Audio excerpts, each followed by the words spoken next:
হবিগঞ্জে ৫৫ বিজিবির অধিনায়ক lieutenant colonel Mohammad Tanjilur Rahman বলেছেন, সীমান্তে নিরবচ্ছিন্ন টহল কার্যক্রম পরিচালনার মাধ্যমে চোরাচালান ও নারী শিশু পাচার প্রতিরোধ করছি। মাদকদ্রব্য চোরাচালান রোধে বিজিবির জিরো টলারেন্স অনুসরণ করছে। তিনি গতকাল বিকেল ৫টায় হবিগঞ্জের বাল্লার তিনকোনা খেলার মাঠে সীমান্তে অপরাধ চোরাচালান ও মাদক পাচার প্রতিরোধে জনসচেতনতামূলক সভায় প্রধান অতিথির বক্তৃতায় এ কথা বলেন। বিজিবির ক্যাপ্টেন ইয়ার আলী সভাপতিত্বে এ সময় বক্তব্য রাখেন চুনারুঘাট থানার ওসি মোহাম্মদ নূর আলম, ডাক্তার শাকিল আহমেদ, সীমান্তবর্তী গাজীপুর ইউনিয়নের চেয়ারম্যান মোহাম্মদ আলী। অপরাধমূলক কর্মকাণ্ড যে চোরাচালান বা মাদকের যে আসা যাওয়ার যে বিষয়টা, এটা এককভাবে আমাদের মোকাবেলা করা সম্ভব। আপনাদের সবার সহযোগিতা প্রয়োজন।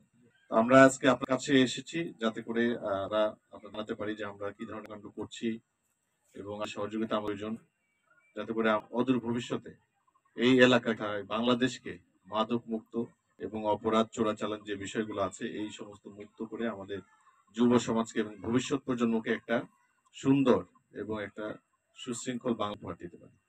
কোনো সুযোগ নাই আছে যে এগুলো করা যাবে না, যেগুলো করলে অপরাধগুলো গণ্য হবে।